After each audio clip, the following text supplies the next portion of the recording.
Romanos 12 diz o seguinte: alegrai-vos na esperança e sede pacientes na tribulação, perseverai na oração. Nesse capítulo 12, o apóstolo Paulo, ele começa este capítulo com 2 versículos que nós conhecemos muito bem, a respeito de não nos conformarmos com as práticas, com o sistema deste mundo, mas que em nossas vidas, a cada dia, fossem renovados pelo poder do Espírito Santo, para que nós possamos experimentar a boa, perfeita e agradável vontade de Deus. E ao longo deste capítulo, o apóstolo Paulo, ele nos ensina como nós devemos conviver uns com os outros. E após vários conselhos, o apóstolo Paulo, ele termina o capítulo. Ao longo deste capítulo, ele termina falando a respeito também dos nossos relacionamentos, como nós devemos agir em cada situação, mas ele deixa muito bem pontuado aqui nesse versículo 12, escrevendo que nós devemos nos alegrar na esperança, que nós devemos ser pacientes no meio das tribulações e em todo momento perseverarmos na oração. Esses 3 assuntos que são enfocados pelo apóstolo Paulo, elas cobrem áreas muito sensíveis da vida cristã. E nós podemos primeiro, como o apóstolo Paulo aqui nos fala, em nos alegrarmos na esperança. O que, por exemplo, ontem vimos na célula, na casa dos irmãos Manuel e Yara, é que a esperança é algo que nós não temos ainda concretamente nas nossas mãos. Assim como nós, como discípulos de Jesus, nós devemos sim, como a maior esperança que nós temos de um dia estarmos eternamente com Deus, focados nas suas promessas e focados naquilo que Deus tem para cada um de nós individualmente. Mas também porque nós devemos nos alegrar nessa esperança, porque nós sabemos que o nosso Deus, ele age segundo a sua vontade, segundo o seu tempo, e que nada, absolutamente nada, passa desapercebido aos seus olhos, e nem o seu cuidado para conosco. Que diariamente a nossa busca é de vivermos a vontade soberana de Deus.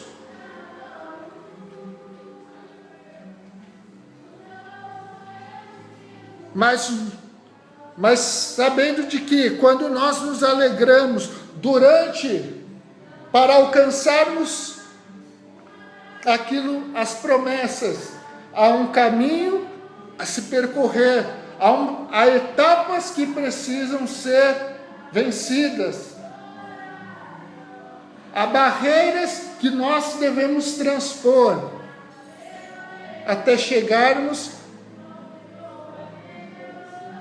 ao ponto onde Deus deseja para cada um de nós. E é claro que nisso é necessário que Deus vá trabalhando nas nossas vidas e nós estejamos desenvolvendo a paciência. Porque é exatamente a paciência que é a atitude que nos ampara quando nós passamos pelas tribulações. Muitas vezes passando por situações difíceis, mas sabendo de que Deus ele cuida de nós, Deus está ao seu lado e de que Ele é fiel para cumprir todas as suas promessas. Porque sabemos que para Deus não existe impossíveis.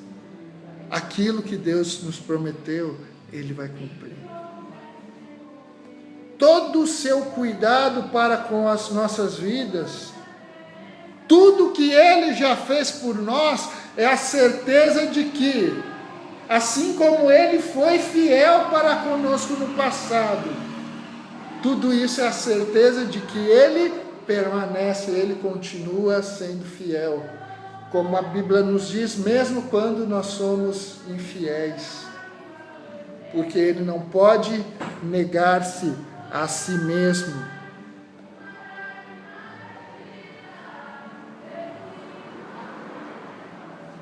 E certos de que, se tem duas coisas na vida do ser humano que são certas,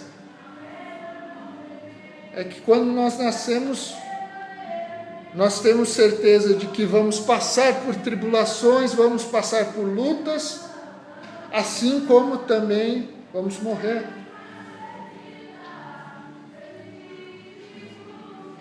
Eu estava lembrando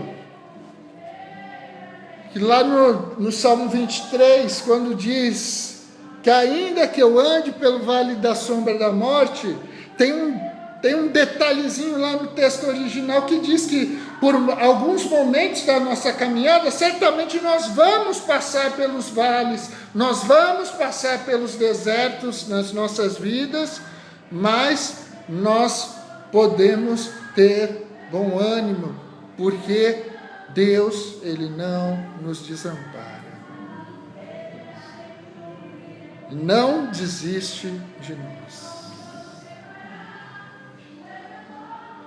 Deus muitas vezes nos permite que nós estejamos indo para os desertos, para que nós possamos ser trabalhados por Ele, lapidados por Ele, ao ponto de que, se nós compararmos nossa vida com o ouro,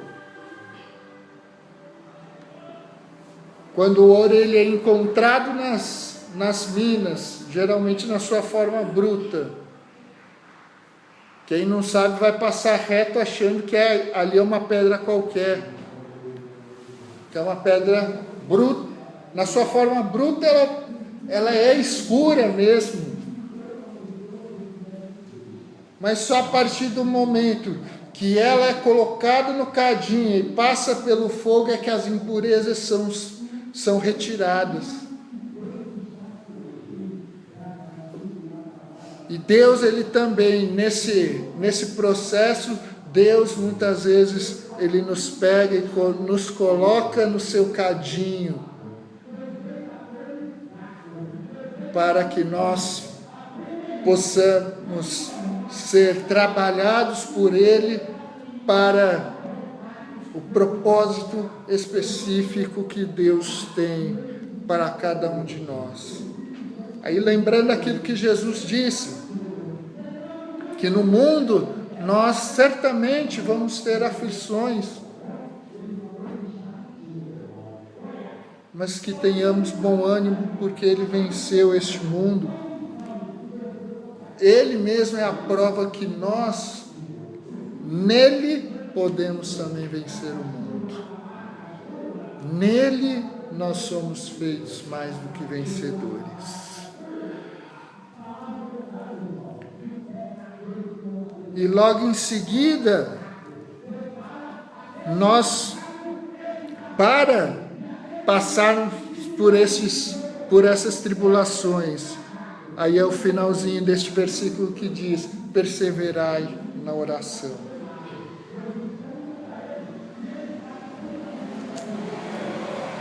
Porque aí nós podemos nos perguntar, então, por que nós perseverarmos? Que é verdade que hoje, século 21, nós estamos vendo o tempo passar muito rápido. mais do que em outros tempos, com certeza. A vida de todos nós, corrida, e que nós temos sempre que estar atentos para que essa correria também não desfalque o nosso relacionamento com Deus, a nossa comunhão com Deus. Em termos realmente o nosso tempo a sós com Deus, para lermos a sua palavra, para orarmos, para buscarmos a Ele em todas as decisões. E quando o apóstolo Paulo, lá em Tessalonicenses, em 1 Tessalonicenses, nos diz que nós devemos orar sem cessar,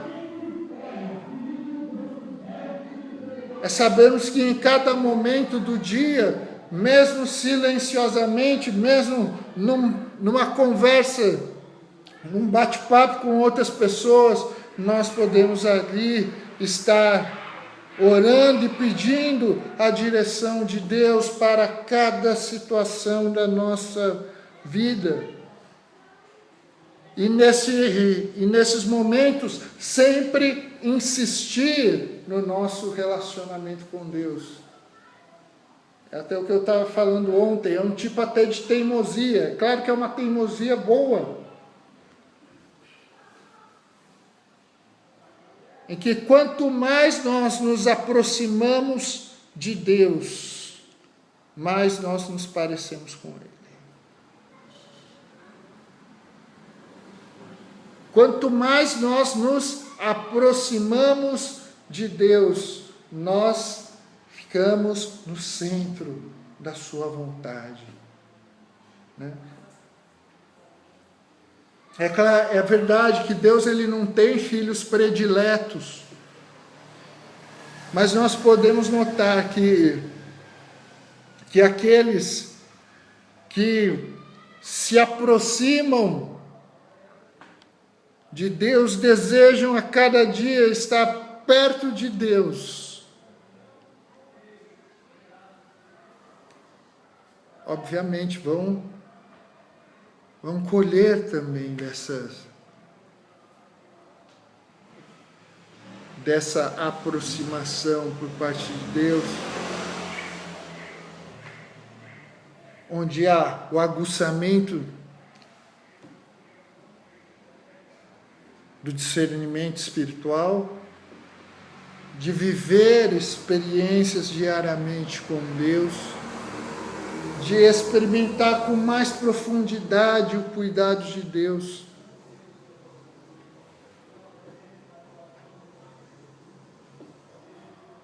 Os irmãos já são pais e mães, é claro que vão saber muito bem o exemplo que eu vou colocar aqui. Que é óbvio que os irmãos amam igualmente os seus filhos. Isso é ponto pacífico e certo. Mas é claro, sempre tem um que é um pouquinho mais próximo, mais achegado.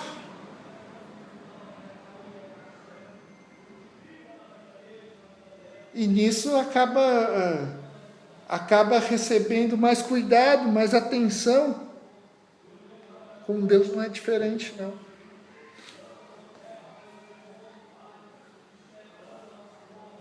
Como falei anteriormente, com Deus não há filhos prediletos. Muito depende do nosso relacionamento com Deus.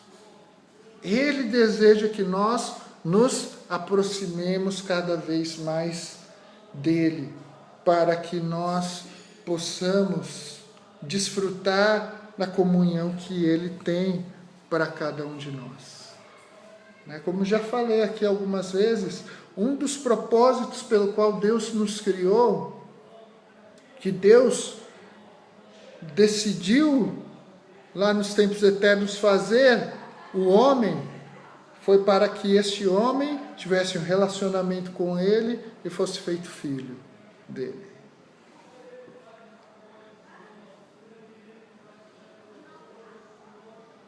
E nós, como discípulos de Jesus, nós devemos a cada dia termos a teimosia de nos aproximarmos diariamente do nosso Deus, de termos comunhão com o nosso Deus.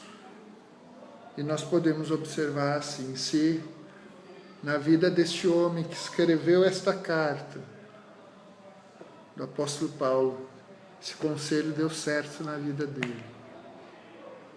Porque eram verdades e princípios espirituais. Também, certamente, isso confere na vida de todo aquele que se aproxima de Deus. Amém? Baixe sua cabeça, feche seus olhos.